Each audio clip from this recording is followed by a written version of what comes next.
Graça e paz, meus amados irmãos, sejam bem-vindos aqui ao nosso canal IEC no Cristo, que você possa já se inscrever em nosso canal, acompanhar as nossas lives que estão sendo feitas aqui pelo YouTube, que você possa acompanhar os nossos cultos também, que são apresentados em estreia aos domingos às 17h30, que você possa também dar um like, fazer comentários, enviar essas nossas gravações para várias pessoas, não é? E que o Senhor possa estar abençoando a sua vida e a vida de todos aqueles que estiverem nos assistindo. Vamos, nesse momento, adorar ao nosso Deus. Gostaria de convidar você a abrir a sua Bíblia no livro dos Salmos.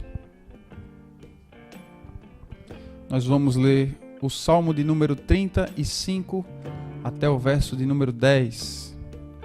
Diz assim a palavra do Senhor: Defende-me, Senhor, dos que me acusam. Luta contra os que lutam comigo. Toma os escudos, o grande e o pequeno. Levanta-te e vem socorrer-me. Empunha a lança e o machado de guerra contra os meus perseguidores. Dize à minha alma: eu sou a sua salvação. Sejam humilhados e desprezados os que procuram matar-me. Retrocedam envergonhados aqueles que tramam a minha ruína. Que eles sejam como a palha do vento, quando o anjo do Senhor os expulsar. Seja a vereda deles sombria e escorregadia, quando o anjo do Senhor os perseguir. Já que sem motivo prepararam contra mim uma armadilha oculta e sem motivo abriram uma cova contra mim, que a ruína lhes sobrevenha de surpresa. Sejam presos pela armadilha que prepararam, caiam na cova que abriram para a sua própria ruína. Então a minha alma exultará no Senhor e se regozijará na sua salvação. Todo o meu ser exclamará: quem se compara a ti, Senhor? Tu livras os necessitados daqueles que são mais poderosos do que eles, livra os necessitados e os pobres daqueles que os exploram. Amém. Glória seja dada ao nosso Deus. Vamos orar neste momento, em seguida estaremos louvando ao nosso Deus. Deus amado, Deus poderoso, estamos aqui para te honrar, engrandecer e louvar ao teu nome. Neste momento, Pai amado, possamos estar concentrados na adoração ao Senhor. Recebe os nossos louvores, fala poderosamente aos nossos corações através da tua palavra. Em nome de Jesus, que o Senhor possa estar ouvindo esta nossa oração. Agradecemos pela palavra que agora acabamos de ler. Que essa palavra, ó Deus querido, seja verdade em nossas vidas. Muito obrigado porque a tua palavra existe e está presente conosco em nossa língua. Obrigado porque o Senhor fez a provisão para que isto acontecesse, Pai. Em nome de Jesus, que possamos nesse momento, juntos com a nossa família, em nossos lares, te adorar, engrandecer e bendizer a tua majestade, Pai. Nos ajuda nesses momentos difíceis e mais uma vez clamamos ao Senhor, nos restaura a alegria de estarmos juntos reunidos no mesmo lugar, Pai. Nos restaura a alegria de estarmos em nosso templo, em nossa igreja, Pai amado, e que nós juntos também como igreja possamos estar te adorando. Eu te peço, ó Deus, que o Senhor possa estar enfraquecendo esse vírus no Brasil, que os números de infectados e mortos diminuam a cada dia, que para a tua glória o teu povo seja, Senhor Jesus Cristo, guardado. Guarda as pessoas da nossa igreja, livra de todo mal, guarda os nossos familiares e em nome de Jesus, Pai, que todos possam entender e glorificar ao teu nome quando tudo isso passar. Que o Senhor possa fazer com que esse tempo sirva, Pai amado, de reflexão e que muitos possam voltar avivados para a tua obra com o desejo de trabalhar e ganhar almas para Jesus. Porque vemos, ó Pai amado, que através de algo invisível a vida humana está ameaçada. Ainda assim, Deus amado, é que nós estamos fiéis a Ti. E é assim que percebemos quão grande é o Teu poder e que a qualquer momento o Senhor pode romper os céus para nos buscar. Ó Pai querido, Pai bondoso, que o Senhor ouça de fato a nossa oração, Pai.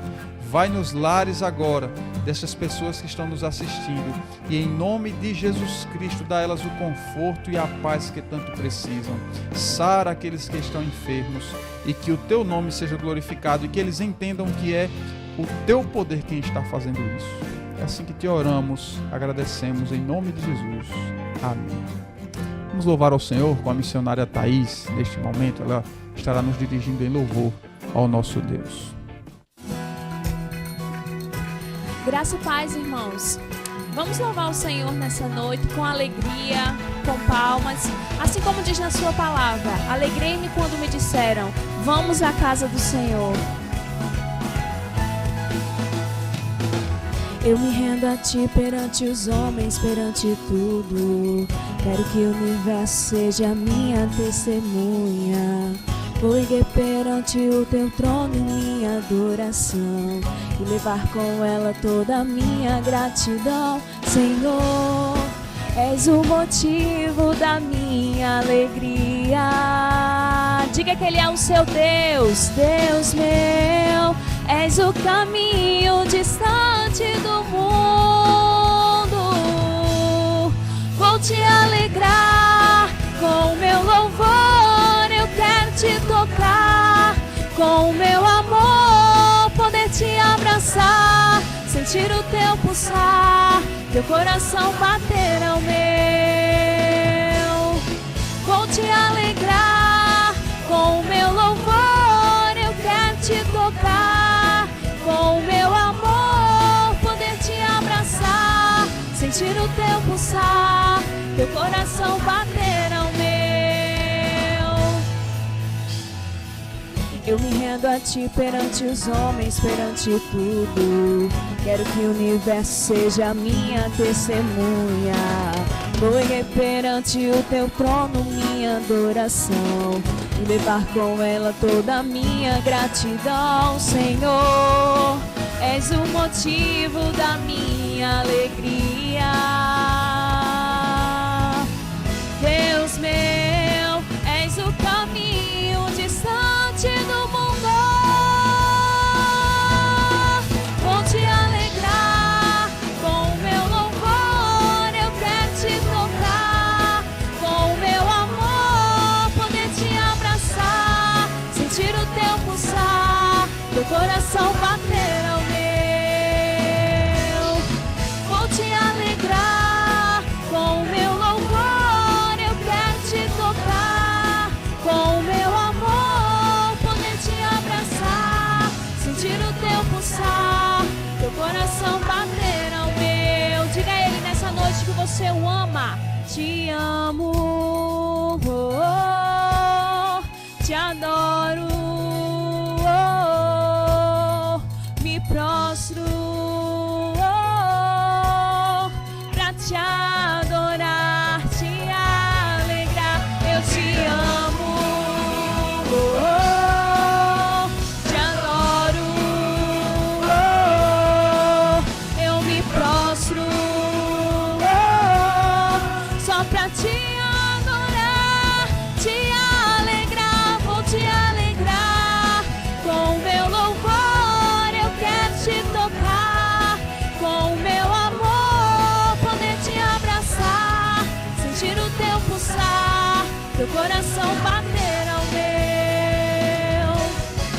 Vou te alegrar com o meu louvor, eu quero te tocar com o meu amor, poder te abraçar, sentir o teu pulsar, teu coração bater ao meu.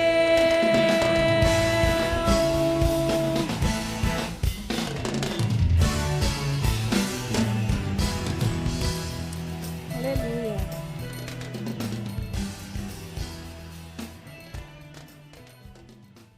Que nesse momento você possa fechar os seus olhos e dizer ao Senhor Jesus Cristo que Ele é digno de louvor, de honra e de toda adoração.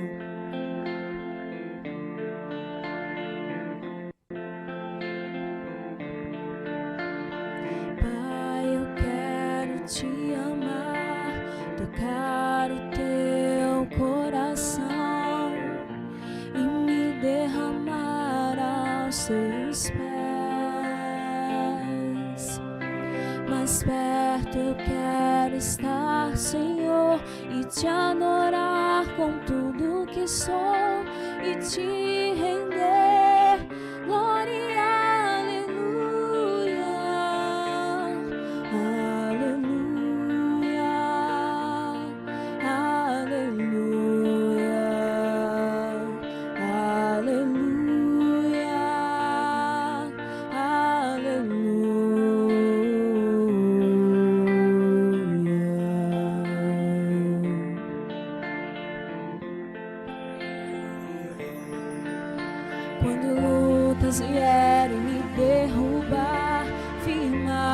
ti eu estarei, pois tu és o meu refúgio, ó Deus. E não importa onde eu estiver, no vale ou no monte, adorarei a ti, eu canto glória, aleluia, aleluia, diga, aleluia, aleluia,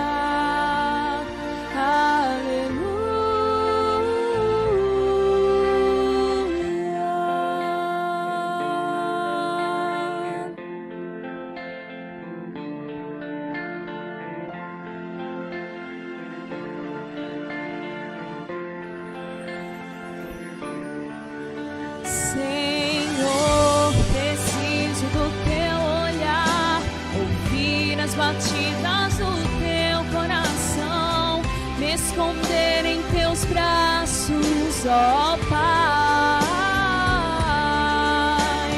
Toda minha alma deseja a ti, e junto com os anjos cantarei, tu és santo, exaltado, aleluia,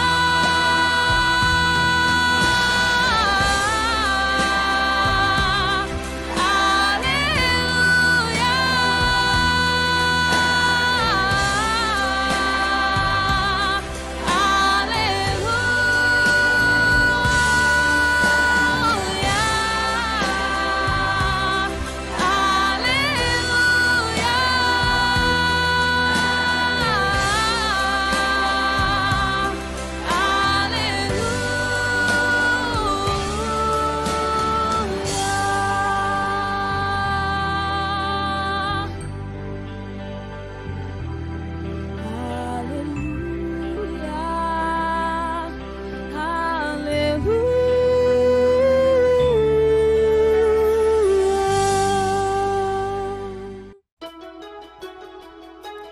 apenas um mediador entre os deuses e os homens, Jesus Cristo, o homem. Então nesse momento nós vamos dizer isso. Todos necessitam de um Salvador, de um mediador, e esse é Jesus Cristo. Apenas Ele tem poder para salvar.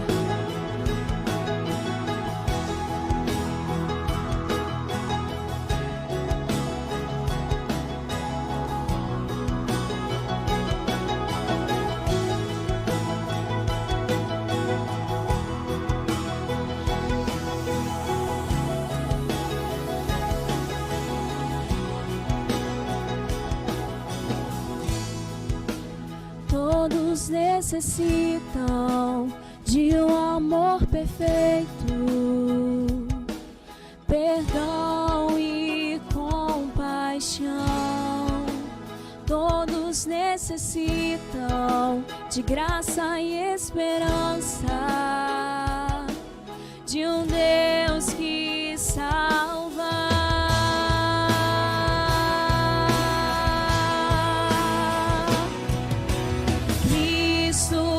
Move as montanhas e tem poder para salvar, tem poder para salvar, para sempre autor da salvação. Jesus a morte venceu, sobre a morte venceu.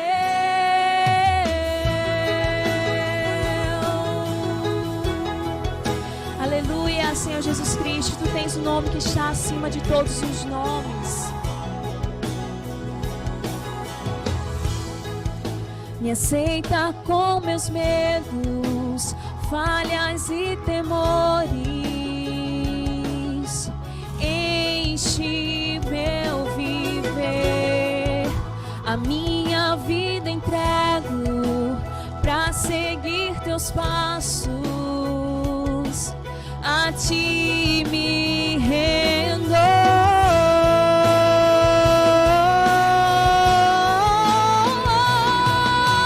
Cristo move as montanhas e tem poder para salvar, tem poder para salvar,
move as montanhas. Diga! E tem poder para salvar, tem poder para salvar, para sempre autor da salvação.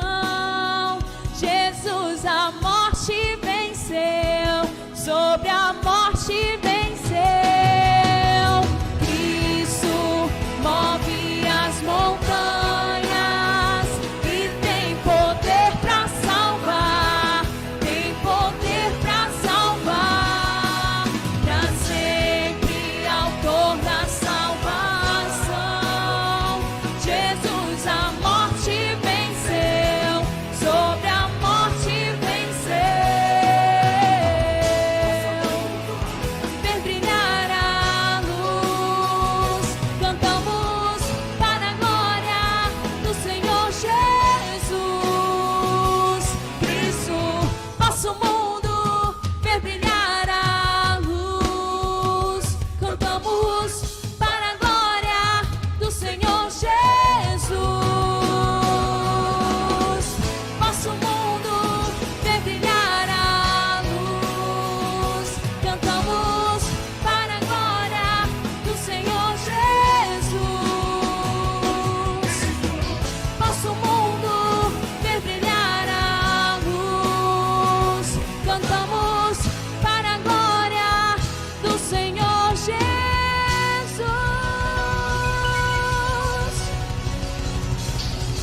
Aleluia! Ele é o nosso Redentor, o nosso Salvador.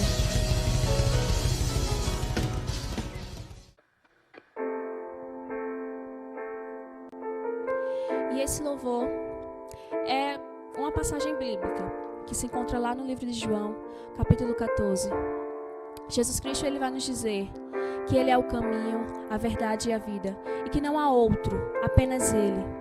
E vamos neste momento louvar ele e dizer: obrigado, Jesus, porque o Senhor é o nosso Redentor. Não se turbe o vosso coração, crede em Deus e também em mim. Na casa de meu Pai há muitas moradas. Se não fosse assim, eu não teria dito: vou preparar-vos um lugar. Eu virei, vos levarei para mim mesmo. Vós conheceis o caminho para onde eu vou. Eu sou o caminho, a verdade e a vida. Ninguém vem ao Pai a não ser por mim. Em verdade eu vos digo, porque eu vou para o Pai. Mas aquele que crê em mim, obras maiores fará.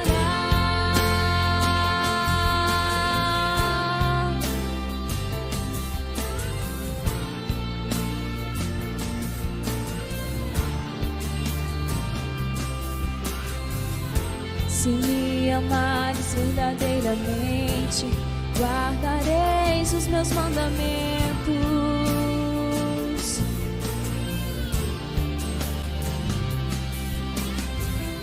Se me amares verdadeiramente, guardareis os meus mandamentos. Eu rogarei ao Pai, e Ele vos dará um Consolador, o Espírito da verdade, que o mundo não pode receber, mas Ele habita em vós e estará em vós para sempre. Aquele que tem os meus mandamentos e os guarda, esse é o que me ama. E se alguém me amar, será amado por meu Pai, e eu também o amarei e me manifestarei a Ele.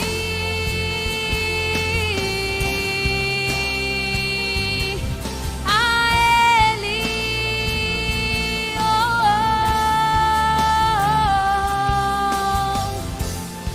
Quero te amar mais, Senhor.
que as palavras do Senhor Jesus Cristo estejam em nosso coração, dia e noite. Deus os abençoe. Irmãos, vamos neste momento meditar um pouco na palavra do Senhor e gostaria que os irmãos abrissem as vossas Bíblias no Evangelho de Jesus Cristo segundo Mateus escreveu.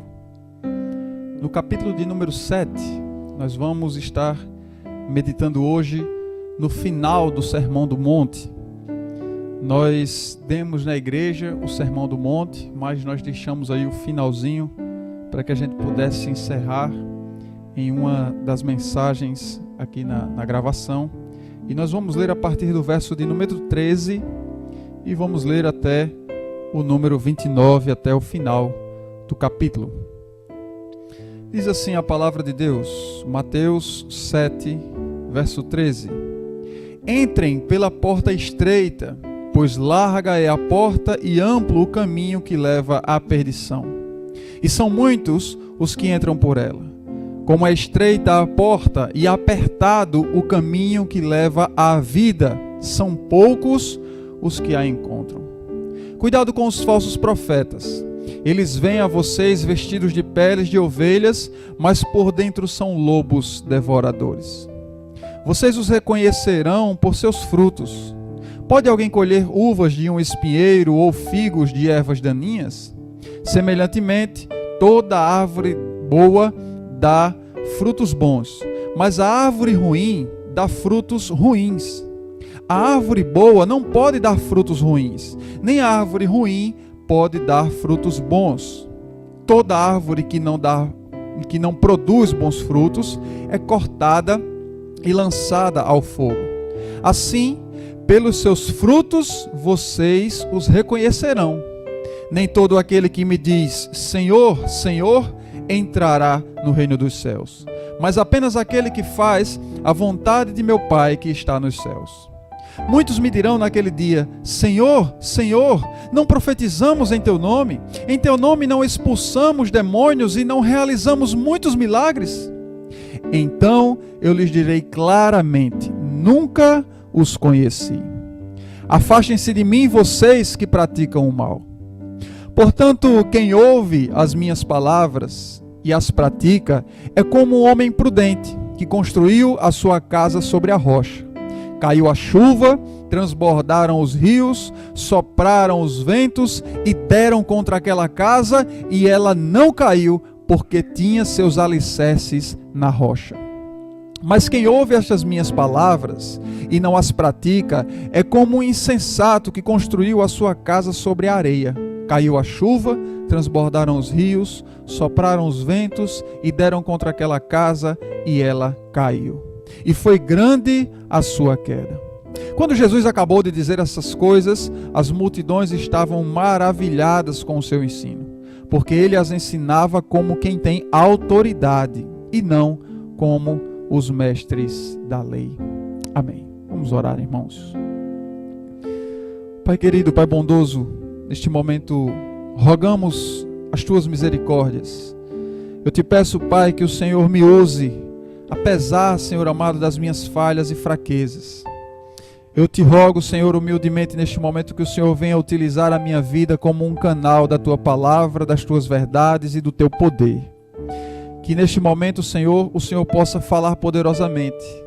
Que vidas possam ser salvas, porque foi para isso, Senhor amado, que eu fui chamado. Eu fui chamado para que o Senhor me use para a salvação de vidas, para a restauração de almas. E que ainda assim as pessoas possam ver que essa palavra que eu prego é verdade em minha vida, Pai. Tem misericórdia de mim para que eu possa passar às pessoas que de fato a tua palavra é aquilo que eu mais amo. Que ela seja passada com verdade, com intrepidez, com autoridade, que ela seja passada de forma clara e que eu não atrapalhe a mensagem que o Senhor quer passar para as pessoas, mas que eu seja apenas o canal. que eu seja apenas, Senhor Jesus, o meio por onde o Senhor chegará até os lares, aos ouvidos, às mentes, descerá ao coração e fará uma transformação nas vidas que nos ouvem neste momento. É assim que nós rogamos a Ti, Pai. Nos ensina as Tuas sagradas letras, que o Teu Santo Espírito seja o nosso professor, que a Tua unção esteja sobre mim, Pai amado, para que eu possa Te servir nesta hora. Em nome de Jesus e para a glória de Jesus, é assim que oro. Amém. Por onde ir, irmãos? Que caminho tomar? Sempre nos indagamos e perguntamos muito: o que decidir fazer? Qual é a estrada pela qual nós devemos ir? Que decisão, quando estamos diante de uma bifurcação, diante de dois caminhos, o que fazer? Esse texto é maravilhoso, porque ele é o final do Sermão do Monte. O Senhor Jesus vem ensinando diante de muitas e muitas pessoas, e ele está ali no monte, e ele está ensinando, pregando a palavra. E é interessante, irmãos, porque aqui nós vemos Jesus ensinando várias áreas da vida cristã. E ele vai concluir o seu sermão, ele está prestes a concluir o seu sermão. E como ele vem fazendo sempre, ele traz uma verdade, ele traz um texto, ele traz uma afirmação completa e depois ele vai destrinchar, ilustrar e explicar esta informação. Então, nessa conclusão desse sermão, Jesus nos faz um chamado a uma decisão. É importante que entendamos que Jesus está o tempo todo ensinando como é a vida cristã, ensinando como deve ser a vida do crente, mas chega um ponto próximo ao final do sermão em que ele agora convida as pessoas a tomarem uma decisão. Ele agora exorta as pessoas a decidirem por um caminho. E Jesus mostra que essa entrada do reino de Deus, ela é bastante convidativa. É convidativa porque ela é um caminho de bem-aventuranças, é um caminho de alguém que pode ser mais que feliz. Mas ainda assim é também um caminho muito difícil, pois os que entram são ditos mais que felizes, mas para que sejam ditos mais que felizes, eles precisam andar num caminho muito apertado. Um caminho que de fato, meus amados irmãos, não há atrativos. Esse caminho não há atrativos. Que atrativo há em perdoar aquele que nos ofende? Que atrativo há em orar por aquele que nos persegue? Qual é o atrativo, irmãos, de nós estarmos quebrando o nosso próprio eu, desfazendo e desconstruindo as nossas filosofias egocêntricas? O que há de atrativo nisso? Na verdade, o que nós mais queremos é dar voz cada vez mais alta ao nosso eu. Esse convite, ele não começa aqui em Jesus. Jesus está continuando um convite que Deus vem fazendo à humanidade desde o Antigo Testamento. Aí eu acho interessante, irmãos, que o texto de Isaías diz que o ímpio abandone o seu caminho e o homem mau os seus pensamentos. Volte-se ele para o Senhor, que terá misericórdia dele. Volte-se para o nosso Deus, pois ele dá de bom grado o seu perdão. Aleluia. Ezequiel anunciou esse convite, Oséias anunciou esse convite, muitos e muitos dos profetas anunciaram esse convite. Em nossos dias, muitos pregam algo diferente do arrependimento. Em nossos dias, você vai ver muitas pessoas dizendo que Satanás, por exemplo, é um mito. O diabo não existe. Satanás, ele é um mito. Pecado é algo relativo, depende da sociedade, depende da cultura. Muitas pessoas vão relativizar o pecado. A verdade que nós ouvimos no Facebook, não é? As filosofias facebookianas, elas querem dizer, na verdade, que o pecado é algo que não é tão importante assim, que ele talvez nem exista, que ele é algo somente da religião, mas o pecado está na vida de todos os seres humanos. E é interessante, irmãos, porque nós percebemos que o pecado ele não pode ser filosófico, mas ele é a lei de Deus para o mundo, e quando nós ultrapassamos essa lei, nós cometemos o pecado. Ou seja, todos estão fadados diante da queda contra o pecado. É interessante, todos nós estamos fadados a pecar.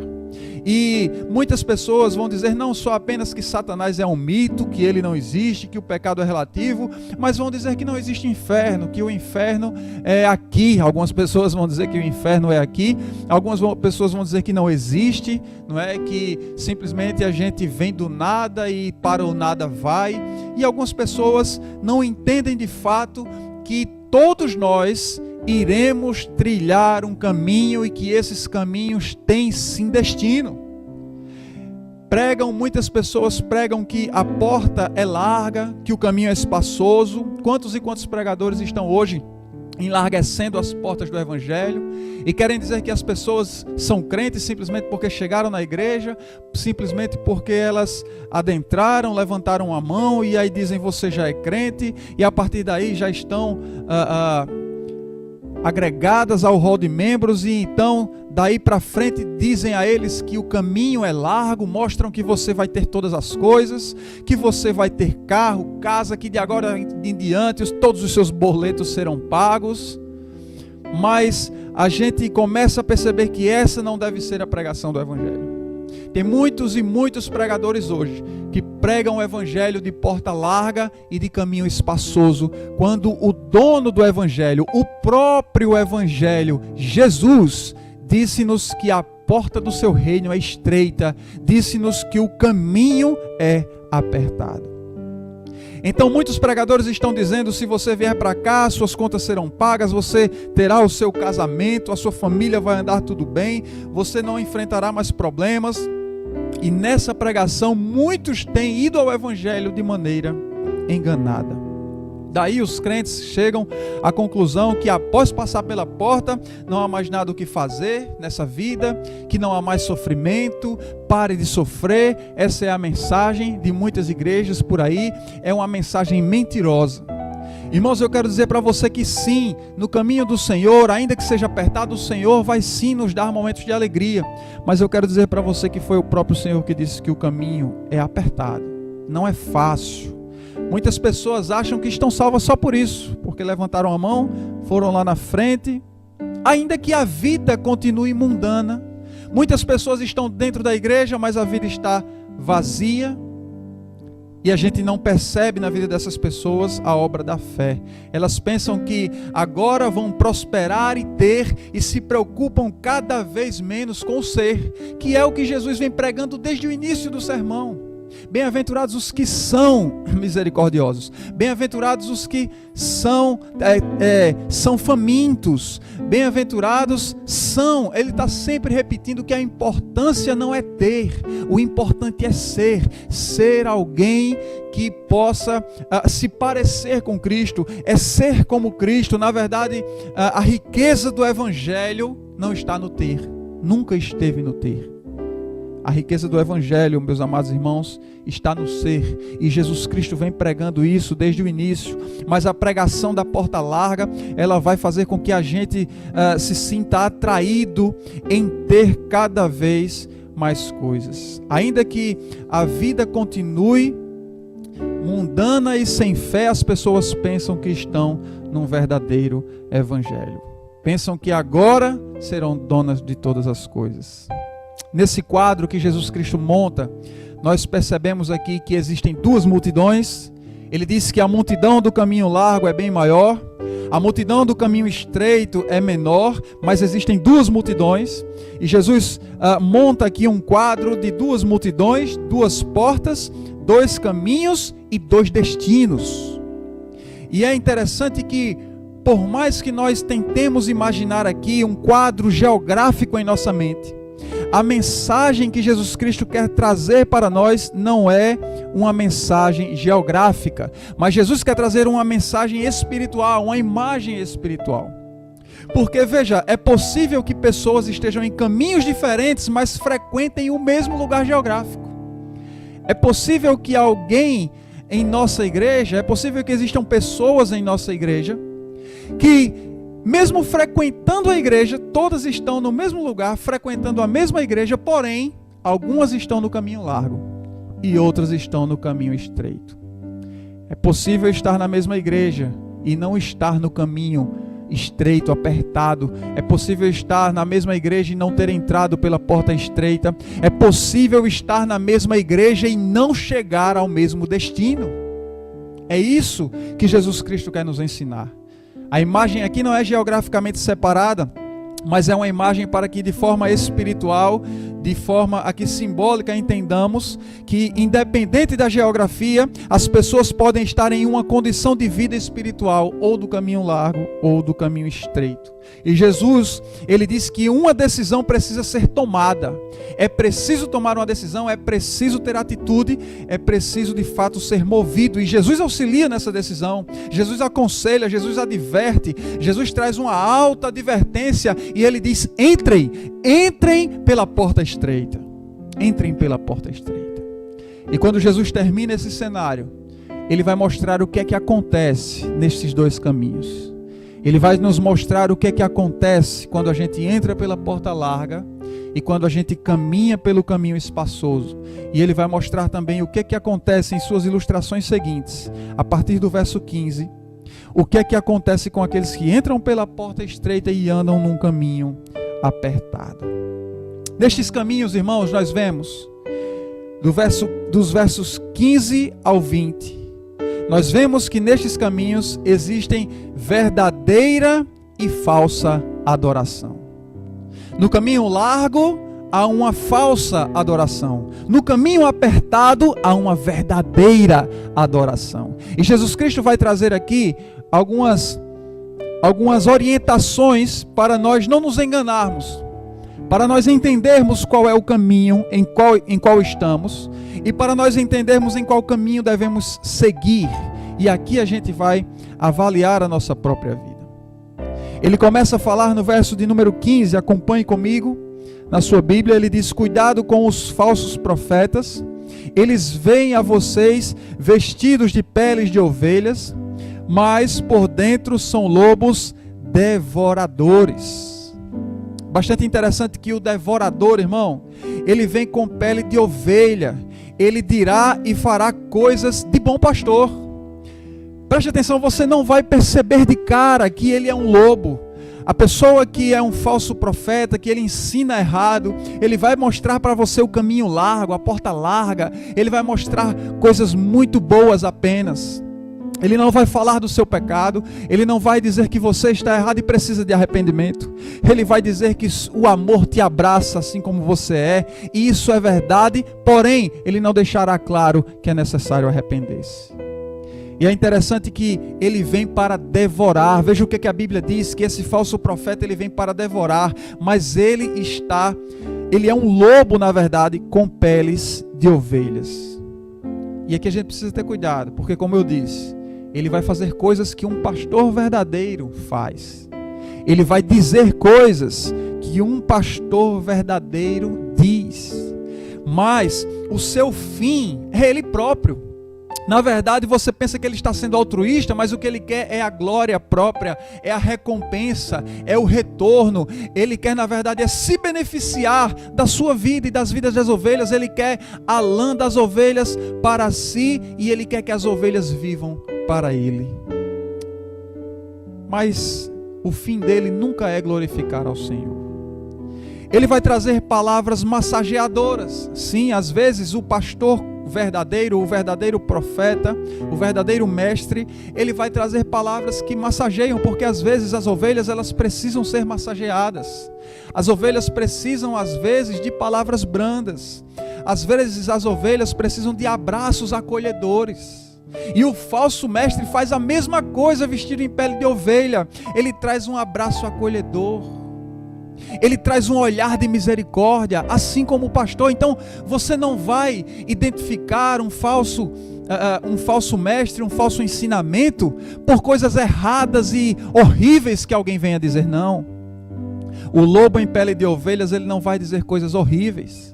É muito fácil identificar pessoas que vêm com a doutrina totalmente errada, mas os lobos em pele de ovelhas, eles vêm com coisas macias, bonitas, delicadas, emocionais, palavras até de Jesus. Ele tira muitas vezes meditações bíblicas para olhar para você e fazer você se sentir o centro de todas as coisas. E traz uma teologia humanista, traz uma teologia antropocêntrica para que você se ache no centro do mundo, enquanto Deus é que está no centro do mundo. E a Ele é que deve ser dada toda a honra e toda a glória. Mas, irmãos, temos que ter cuidado, porque se nós formos na lábia desses falsos profetas, nós nos tornaremos iguais a eles, porque seremos seus discípulos, e o discípulo se torna igual ao seu mestre, e nos tornando igual a eles, nos tornamos em falsos profetas, nos tornamos em falsos crentes, e levaremos um falso evangelho para as pessoas. Por isso Jesus está dizendo: entrem pela porta estreita. Sabe o que é que Judas diz dos falsos profetas? Em sua carta, Judas diz que eles são como rochas submersas. Você não vê, talvez você vê apenas um pouco saindo da água, mas embaixo ela é gigante, assim como aquele iceberg que o Titanic bateu, não é? Em cima ele era pequeno, mas embaixo era gigante e afundou todo um navio. Judas diz que eles são como nuvens sem água, vazios. Eles são como árvores de outono, secas, sem frutas, arrancadas pela raiz. Sabe o que é que Judas disse? Que eles são mortos 2 vezes. Você já imaginou uma árvore de outono, já com as folhas caídas, sem frutos, arrancada pela raiz e morta 2 vezes? O que Jesus está dizendo é que o falso mestre e o falso crente, que é aquele quem o segue, eles são como seres espirituais mortos 2 vezes. É a Bíblia quem está dizendo, irmãos, e são palavras de Judas. Não é Judas o Iscariotes, o traidor, é Judas, o homem de Deus, não é? Que escreveu as Sagradas Escrituras. Judas, ele diz que é uma coisa terrível. Terrível é a pessoa ser um pastor ou uma ovelha apenas de pele. Os irmãos estão me entendendo? Coisa terrível é ser um cristão de pele, apenas coberto de uma fama cristã. João, ele diz que muitos cristãos assim, quando ele fala lá do Apocalipse, Jesus manda uma mensagem para uma igreja e diz que cristãos assim, eles têm fama de que vivem, mas estão mortos. Ah, Senhor, que o Senhor tenha misericórdia de nós e nos ajude a caminhar pelo caminho, ainda que apertado, mas que seja o caminho de fato correto. Porque para Deus é muito pior ser um cristão falso do que ser alguém que nunca foi cristão. Pessoas que se dizem crentes e andam mentindo, compram e não pagam. Pessoas que se dizem crentes, louvam ao Senhor na igreja, mas batem na mulher em casa. Pessoas que se dizem crentes, cristãos, dizem que seguem a Jesus, mas que estão fazendo muitas discussões, espancando os filhos. Pessoas que se dizem crentes, mas vivem no inferno dentro do lar. Pessoas que se dizem crentes, mas no trabalho trapaceiam para subir. Essas pessoas para Jesus Cristo são piores do que aqueles que nunca disseram ou abriram a boca para dizer que são cristãos, seguidores de Jesus. São mortos 2 vezes, é o que diz a palavra. Por isso, irmãos, na época antiga, na época da Bíblia, na época dos cristãos ali, na época dos pais da igreja, havia uma necessidade de ser experimentado. Não existia isso. Dizer, quem quer se converter hoje, levanta a mão, vem aqui à frente, a pessoa vai lá na frente, pronto, repete uma oração comigo, agora você está salvo, pode ir em paz, você está salvo. Não era assim, irmãos. As pessoas ouviam o evangelho, viam que tinha necessidade de se converter e de se arrepender, e elas perguntavam aos pregadores, e agora o que é que eu faço? Os pregadores respondiam, se arrependam e mudem de vida, mudem de caminho. Eles mudavam de caminho, eles andavam agora pelo caminho chamado Jesus Cristo de Nazaré. E então eles começavam a ser experimentados, eles começavam a ser provados na sua vida cristã. E a comunidade a qual agora ele estava inserida começava a perceber que ele era provado por Deus, experimentado e aprovado. Ele permanecia firme. É por isso que temos tantos crentes fracos hoje, que entram na igreja hoje e amanhã saem. É por isso que temos tantos crentes que não resistem à menor das provações, logo se entristecem e abandonam a igreja. Temos muitos crentes de moda hoje em dia. Por quê? Porque não há experimento. A caminhada com Cristo, a fé, ela é uma caminhada apertada para examinar o cristão, para experimentar o cristão, para provar e aprovar o cristão, para tornar ele alguém de fato perseverante. Interessante que naquela época, para ser um rabi, a palavra rabi significa o meu grande, com a palavra mestre aí subentendida, não é? O meu grande mestre. E sempre quando chamavam Jesus rabi, eles chamavam de mestre. Quando chamavam a um fariseu rabi, estavam chamando de o seu grande, não é? O seu grande mestre. Mas para ser mestre precisava ter passado pela escola, precisava ter teologia, tinha que ter um diploma teológico e tinha que ter um grupo de seguidores. Porém, os fariseus não aceitavam que Jesus era esse mestre. E Jesus está dizendo: olha, tem mestres que estão pregando uma porta larga, mas eu quero dizer a vocês que eu apresento uma porta estreita, entrem por ela. E Jesus, ele não tinha um diploma teológico da época, mas Jesus tinha muito mais conhecimento da palavra de Deus, irmãos. Então, sim, não é preciso ter um diploma para ser chamado para o pastoreio ou para ser o pastor, mas é preciso dominar as Escrituras com bastante habilidade. É preciso conhecer muito. Jesus aos 12 anos debatia no templo com os fariseus. Jesus Cristo cresceu e quando ele teve vários embates ali, debates com os fariseus, a Bíblia diz que os fariseus sempre ficavam sem ter o que falar e não ousavam continuar o debate ou fazer mais perguntas. E o crente, irmãos, ele precisava caminhar muito tempo ali para o crescimento na graça, no conhecimento. Pessoas às vezes se convertem hoje, já recebem um cargo. Não é bem assim. Não é bem assim que deve ser. Eu não estou falando de crentes que já vêm com a sua caminhada de outra igreja às vezes. Estou falando de pessoas que acabam de se converter e o pastor já dá logo um cargo. Não deve ser assim. É preciso experimentar o cristão. Ele precisa estar na caminhada e mostrar que de fato pode entregar até a sua própria vida por amor dessa verdade, pelo amor de Jesus Cristo. Então Jesus, ele traz uma ilustração para nós entendermos isso, trazendo uma ilustração de uma árvore boa que dá bons frutos, e ele traz a ilustração de uma árvore má que dá maus frutos. E o bom fruto, ele vai revelar que a árvore é sadia. Ainda que uma árvore venha produzir 1 ou 2 frutos ruins, mas a gente sempre vai dizer que é uma árvore boa, se majoritariamente ela produz bons frutos. Por exemplo, se eu disser a laranja desse pé de laranja é boa, se a gente tira todos os dias cerca de 100 laranjas desse pé, a gente tirou numa safra aí, sei lá, 1000 laranjas, a gente vai dizer, e a gente dessas 1000 laranjas, a gente pega uma laranja azeda e as outras estão todas boas, a gente vai dizer, isso é um pé que dá bons frutos? A gente não vai dizer que ela é um pé que dá maus frutos, não é? A gente vai dizer, isso não quer dizer que, porque às vezes algumas pessoas acham que quando diz que a árvore boa não pode dar maus frutos, a gente imagina que nós temos que ser perfeitos, e nós nunca conseguiremos ser perfeitos. Na verdade, a Bíblia nos instrui a sermos irrepreensíveis e não ter do que se envergonhar. É isso que a Bíblia diz do crente. E quando nós somos irrepreensíveis e não temos do que nos envergonhar, somos árvores que dão bons frutos. Isso não quer dizer que a gente nunca vai pecar, não quer dizer que não temos pecado, não quer dizer que a árvore boa, ela nunca produzirá um ou outro fruto, mas a produção dela é de bons frutos. Por isso, a árvore boa não pode produzir maus frutos nesse sentido. Ou ela é uma boa árvore, ou não. Ou ela dá bons frutos, ou ela dá maus frutos. Então, irmãos, o fim de tudo isso, dos bons frutos, é glorificar a Deus. Jesus está dizendo que é assim que a gente vai conhecer quem é o verdadeiro crente e quem é o crente mentiroso, quem é o profeta e o crente que andam no caminho espaçoso ou aquele que anda no caminho estreito. E ele vai dizer, é dessa forma que você vai conhecer. Preste atenção que quem vai revelar se a árvore é boa ou má são os seus frutos. Então preste atenção nas suas obras e vejam a quem essas obras glorificam.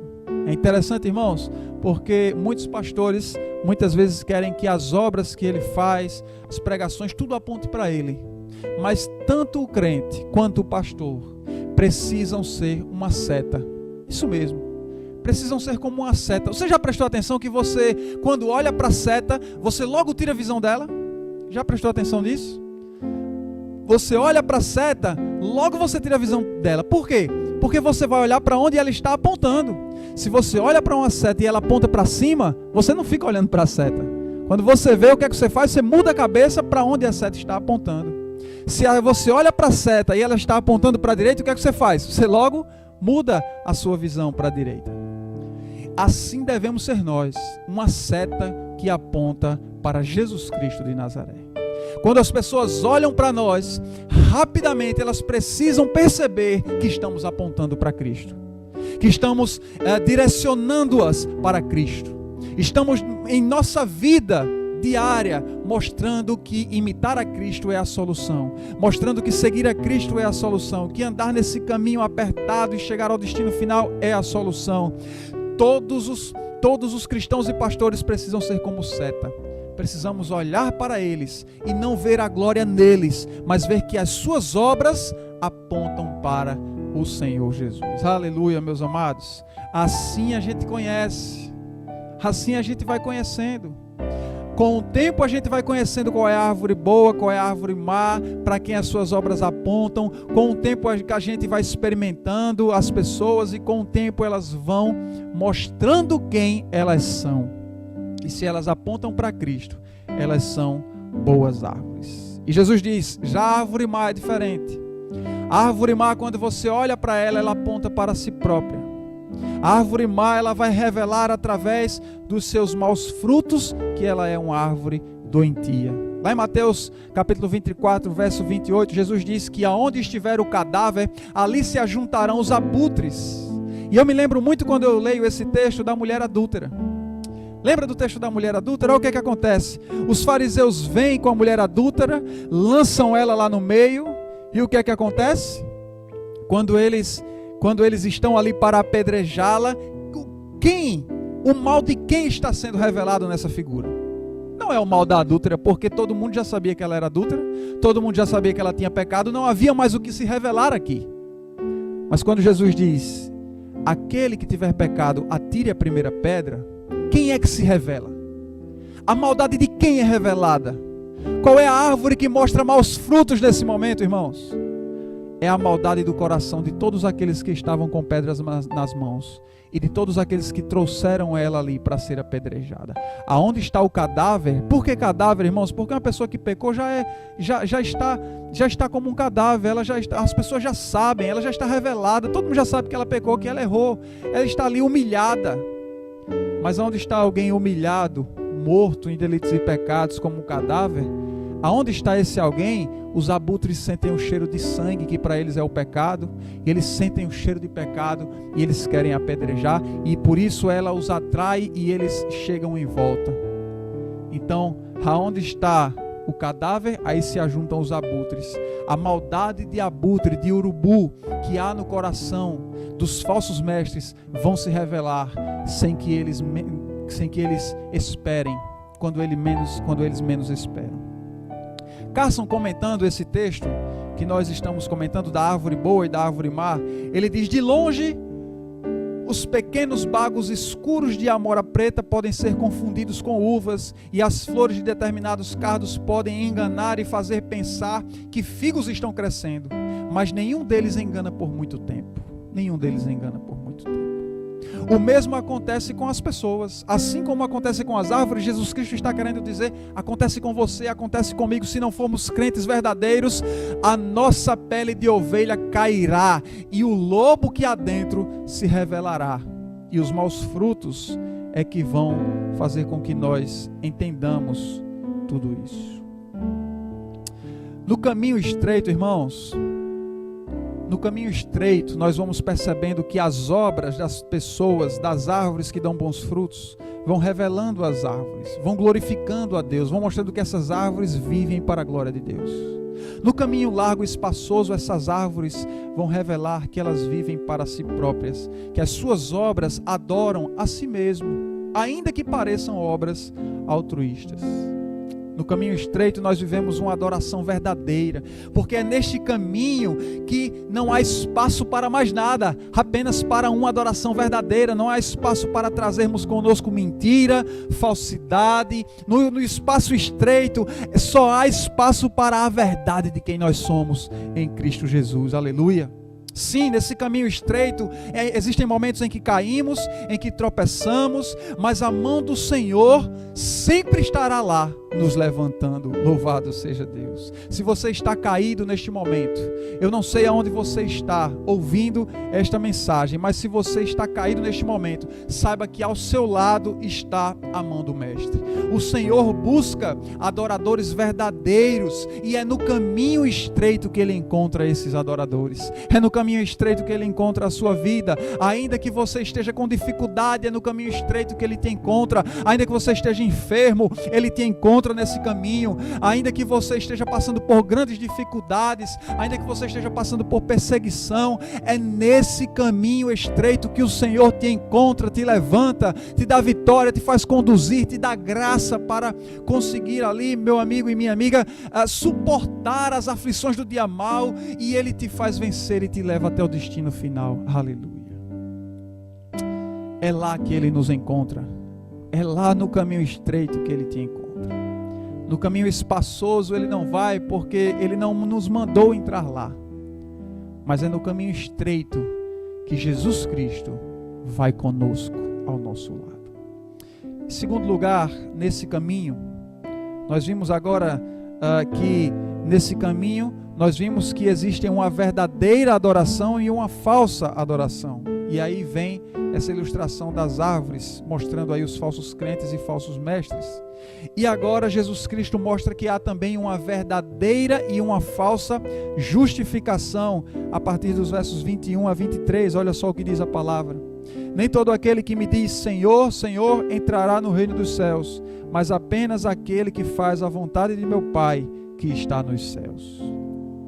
Não há como, irmãos, não há como entrar no reino de Jesus ao final do caminho se não for alguém que possa chamar Senhor, Senhor. Ninguém chegará ao final do caminho e adentrar na eternidade sem que esse alguém possa chamar Senhor. Como é que alguém pode chamar Jesus de seu Senhor? O que é o Senhor? Um Senhor é alguém que tem pessoas ao seu serviço. Se eu chamo Jesus de Senhor, é porque eu estou dizendo que eu estou a serviço da sua palavra, da sua voz. Quando Jesus ele me ensina através das suas escrituras, eu preciso obedecê-las. Quando eu obedeço a palavra, eu estou dizendo, Jesus é o meu Senhor. Olha só o que ele diz. Muitos dirão naquele dia, Senhor, Senhor, não profetizamos em teu nome, não expulsamos demônios, não fizemos milagres? E ele claramente vai dizer, eu nunca vos conheci, apartai-vos para longe de mim. Por quê? Porque ele está dizendo, apenas aquele que faz a vontade de meu Pai que está nos céus. Olha a palavra do Pai. Essa é a palavra do Pai, do Filho e do Espírito Santo. Apenas aquele que obedece essa palavra pode chamar Jesus de Senhor. Tem muitas pessoas que chamam Jesus de Senhor, mas fazem o que querem. Tem muitas pessoas que chamam Deus de Senhor, mas vivem como querem. Não estão nem aí para o que diz a Escritura ou para o que o Senhor manda, mas tomam suas próprias decisões. Chamam Jesus de Senhor quando estão precisando de uma cura, mas na hora de servi-lo, a gente não vê as pessoas correm. As igrejas enchem para receber de Deus, mas esvaziam para servir a Deus.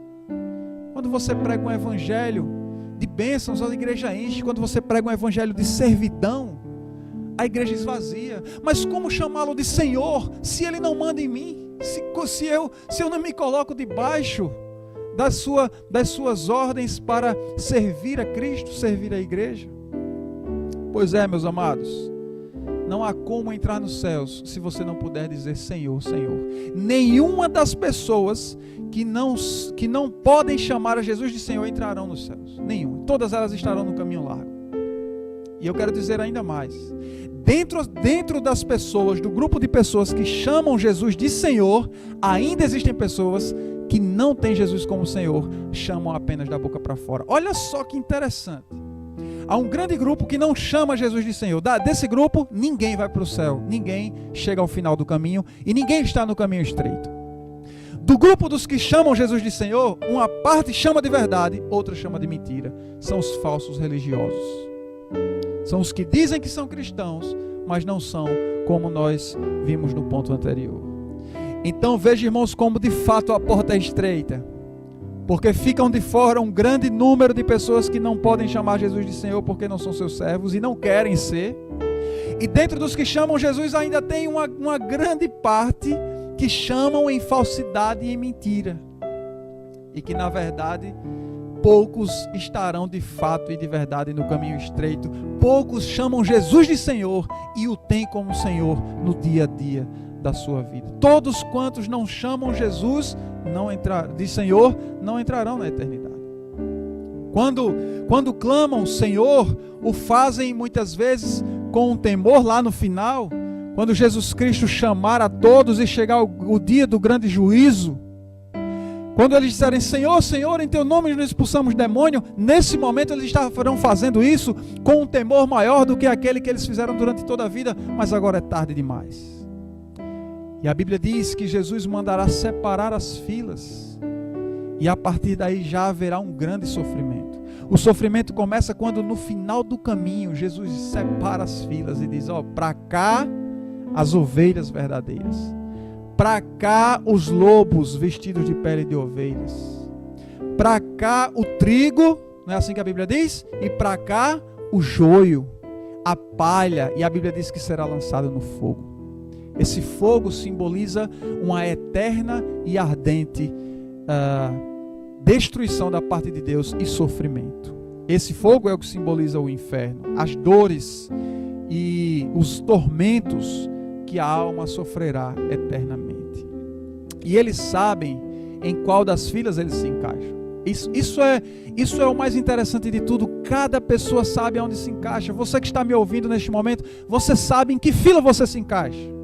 Você se encaixa na fila da porta estreita ou na fila do caminho espaçoso? Em qual fila você está? Jesus Cristo, quando mandar ir para as filas, todos já saberão e já começarão a sofrer, porque eles já sabem para que fila o Senhor os mandará. Isso é bastante triste, porque a partir daí já começa o sofrimento.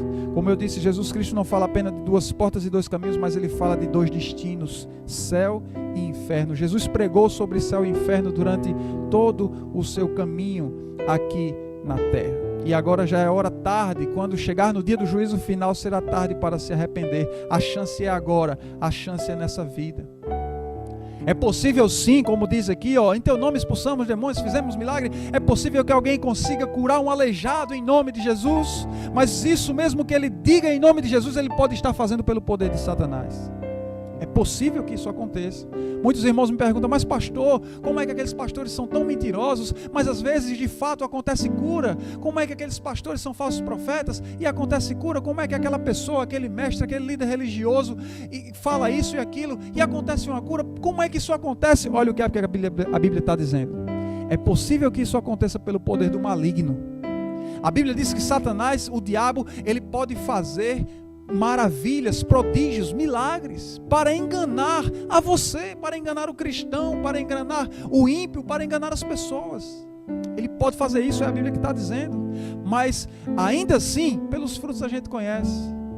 Ele faz esses milagres para a glória própria, para fazer da pessoa um escravo seu.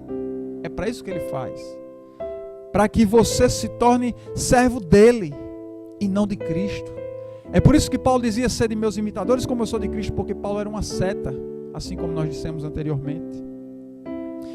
E sabem, o pagamento por rejeitarem a Deus, eles sabem que o pagamento por rejeitarem a Deus, ainda que se fazendo de tementes, chegou, o pagamento chegou. É possível que pessoas vão fazer algo em nome de Jesus Cristo, mas isso não vai ser feito pelo poder de Jesus. E isso vai fazer com que eles paguem cada vez mais caro.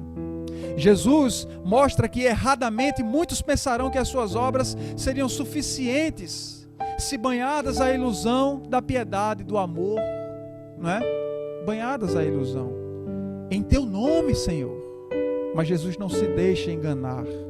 É necessário que Cristo viva em nós de fato, para que quando o Pai olhar para nós, nos declare justos por meio do que Ele vê em nós, que é Cristo Jesus. Aí sim, meu irmão, existe o caminho da falsa justificação, que é essa que você clama Senhor, Senhor, mas isso é falso, porque você nunca viveu de fato para o Senhor. Mas há a verdadeira justificação, que é aquela que diz Senhor, Senhor, aleluia, e isso é dito em espírito e em verdade. As obras da verdade são vistas, elas são feitas em nome de Jesus, pelo poder de Jesus de fato, não de obra enganosa, mas de fato é Jesus quem age pelo meio dos seus servos fiéis, e é para a glória de Jesus que isso acontece. Por isso é necessário de fato seguir a Jesus. É necessário de fato dar ouvidos a Ele. Ele está dizendo, entre pela porta estreita. E aí, se Ele é o meu Senhor, eu vou ouvir a sua voz e eu vou entrar pela porta estreita. Ainda que seja difícil segui-lo, eu irei fazer de tudo para permanecer nesse caminho. A verdadeira justificação, ela consiste no cumprimento de todos os passos. Olha só o que diz Romanos 8, 28 e 29. Pois aqueles que de antemão conheceu, também os predestinou para serem conformes à imagem de seu Filho, a fim de que ele seja o primogênito entre muitos irmãos. E aos que predestinou, também chamou. Aos que chamou, também justificou. E aos que justificou, também glorificou. Veja que aqui há um passo a passo desde a eternidade. Há um passo a passo que mostra que Deus escolhe, Deus predestina, Deus conhece de antemão, Deus predestina, Deus chama aqui em vida, Deus justifica verdadeiramente e Deus glorifica. E nesse caminho dessa salvação que nós passamos, que é estreito, nesse caminho há a nossa vida de santificação. E eu quero dizer que é nesse caminho estreito que Jesus vai te achar, vai te chamar, vai te justificar, vai fazer com que você tenha uma vida de santificação. É neste caminho que você também buscará a santificação e a glorificação a Ele. E naquele dia, quando nós dissermos Senhor, Senhor, Ele dirá, eu me lembro de você. Aleluia! Eu me lembro de você. Eu me lembro das tuas obras. Mas é claro que não é por causa das nossas obras que nós entraremos, são por causa das obras de Cristo, mas ainda assim Ele vai lembrar das nossas obras de gratidão a Ele. E Ele vai lembrar que nos salvou através do Seu Filho. Ele vai dizer, vinde benditos de meu Pai. Aleluia. É isso que queremos ouvir naquele dia, meus irmãos. O Senhor Jesus Cristo olhar para nós e dizer, eu te conheço, eu te conheço, eu te conheci de antemão, eu te predestinei antes da fundação do mundo, antes de todas as coisas serem criadas, eu te vi substância ainda informe, como diz o salmista, aleluia, você viveu para a minha glória, entre para o gozo eterno. É isso que o Senhor Jesus vai dizer de todos aqueles que estão caminhando por um caminho apertado, mas no final, o destino é esse, o destino é esse. Louvado seja Deus por isso. Ele nos manda entrar, porque Ele vai dizer, eu morri por você também. E no final dessa mensagem, Jesus Cristo ele vai concluir o sermão, esse final e essas ilustrações, dos versos 24 a 29. Jesus vai concluir e Ele vai trazer exatamente a ideia de dois construtores e de duas casas. Ele vai mostrar que aqueles dois caminhos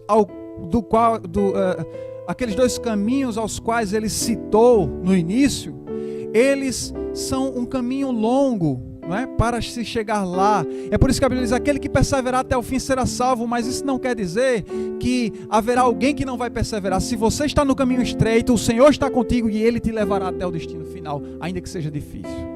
Você não perderá a salvação, você perseverará até o fim. Sim, é isso que nos ensina as Escrituras. Mas ele está dizendo que isso é uma construção. Olha o que diz o verso de número 24. Portanto, quem ouve estas minhas palavras e as pratica é como um homem prudente, que construiu a sua casa sobre a rocha. E depois ele vai dizer que quem ouve essas palavras e não a pratica é como um homem insensato. Aqui ele faz um contraste entre o homem prudente e o homem insensato. A gente percebe isso na separação de Abraão e Ló. Abraão tinha um sobrinho chamado Ló. Certa vez, os empregados de Ló brigam com os empregados de Abraão. E Abraão diz, olha, muito sabiamente, ele diz, olha, para que não haja mais desavença, vamos fazer o seguinte. vamos nos dividir aqui. E aí ele diz, olha, você escolhe Ló. Mas Ló era alguém insensato, Ló não era alguém que queria construir a sua casa sobre a rocha, Ló não era alguém que queria andar num caminho apertado, Ló era alguém que queria caminho espaçoso. E Ló olha para um lado e vê, e não vê nada, apenas deserto. Ló olha para o outro lado e vê campinas maravilhosas e diz, Abraão, meu tio, é para lá que eu vou. O senhor que se vira no caminho estreito, eu vou para o caminho espaçoso, lindos verdes, lindas árvores, é para lá que eu vou. Ló não sabia que estava indo para Sodoma e Gomorra, terra babilônica. E a palavra de Deus diz que Abraão foi abençoado na direção em que ele foi. É tanto que Abraão veio em socorro de Ló depois. Olha só, irmãos, é melhor estar no caminho estreito se é para estar com o Senhor Jesus. Aleluia. A vida em Cristo é uma construção ao longo do caminho. E isto não quer dizer que essa nossa salvação vai ser perdida. Não, essa salvação nossa vai ser conquistada, graças a Deus. Há um teólogo, doutor, chamado Cashmaker, que ele diz que cada ambição que o homem acaricia, cada pensamento que ele concebe, cada palavra que ele pronuncia e cada obra que ele realiza é, por assim dizer, um tijolo da construção.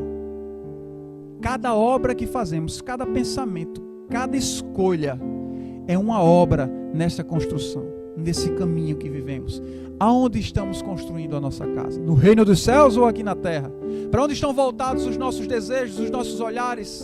Para onde estão voltados os nossos objetivos? Para o céu ou para a terra? Aonde estamos construindo a nossa morada eterna? Neste caminho o crente será grandemente, subitamente e insistentemente testado. Nós seremos testados, mas haveremos de vencer. Por quê? Porque o verbo aqui, será, ele dá essa garantia. Olha só que maravilha nesse verbo, irmãos. Será. Ou seja, o verbo está no futuro, exatamente para indicar que apesar de o caminho ser apertado, a maior das catástrofes pode acontecer, mas naquele dia do juízo, nós seremos salvos. Onde todos verão a palavra de Deus vindo como uma avalanche de ventos, ondas e tempestades sobre nós, e somente os que construíram ao longo do tempo e do caminho uma vida alicerçada, ficarão de pé.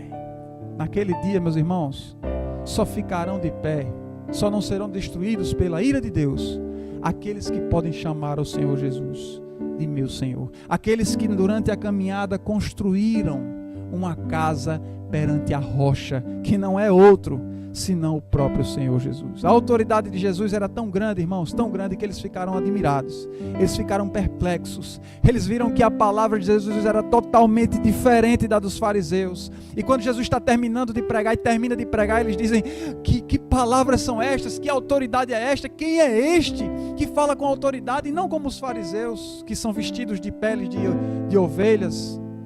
Jesus fala com verdade, Ele fala o que vive, Ele nos mostra na sua vida, que coisa maravilhosa.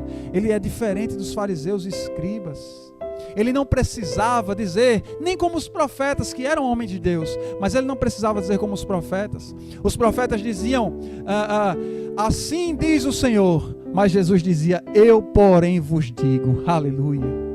Glória seja dada a Deus. Jesus é o próprio Deus que nos justifica e que nos salva. Jesus falava a verdade e o mundo, enquanto o mundo mentia em corrupção. Jesus falava com amor aos seus discípulos e o mundo falando com egoísmo, com amor a si próprio apenas. Jesus falava o que vinha do Pai para o Filho, mas o mundo fala o que vem dos seus enganosos corações. Irmãos, nós somos na multidão a quem Jesus fala nesta noite. Jesus está falando para uma multidão, você é um no meio dessa multidão, e Jesus está dizendo, entre pela porta estreita, porque é através dessa porta estreita que nós chegaremos ao nosso destino final. Ainda que haja uma multidão, eu creio em nome de Jesus que você será pinçado no meio dessa multidão e colocado nos poucos que entrarão pela porta estreita e andarão pelo caminho apertado, mas entrarão no gozo eterno do Senhor. Cristo é a porta, o caminho e o destino, que é a salvação eterna para todos nós. Que Deus nos abençoe. Vamos orar, eu quero orar pela sua vida. Pai querido, Pai bondoso,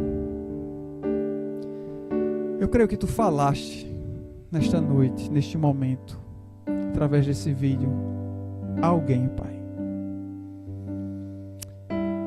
Ó Senhor, eu sei que talvez a gente não ouça o testemunho da conversão de pessoas e do caminhar de pessoas, mas eu tenho uma crença tão grande no meu coração neste momento que o Senhor alcançou alguém, Pai. Eu tenho uma fé tão grande no meu coração de que hoje a vida de alguém mudou e que alguém nasceu de novo neste dia. Aleluia. Eu tenho uma fé, eu tenho uma certeza, eu não sei porquê, ó Deus. Talvez eu nunca nem saiba. Talvez esse alguém nunca me diga. Talvez esse alguém nunca possa nem me dizer através desse vídeo, mas eu sinto que a Tua palavra, Pai amado, é tão poderosa. E eu creio que alguém nesta noite entendeu que Jesus falou com ele. E espero que esse alguém nesta noite não endureça o coração. E espero, ó Senhor, que o Senhor nos ajude nessa caminhada estreita, nós que já estamos. Aqueles que ainda não estão, que eles ouçam a Tua voz bradar em seus ouvidos agora. Entrem pela porta estreita. E eles decidam seguir contigo, Pai. É assim que eu te oro e te ofereço os louvores aqui dados. Te ofereço esse serviço de pregação, Pai amado, para a Tua glória. E que assim o Senhor abençoe a todos nós. Amém.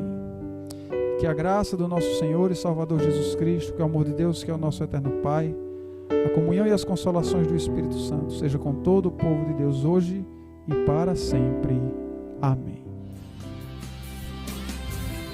Se me amares verdadeiramente, guardareis os meus mandamentos.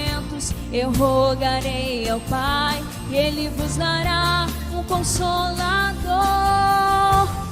o Espírito da verdade, que o mundo não pode receber, mas Ele habita em vós e estará em vós para sempre. Aquele que tem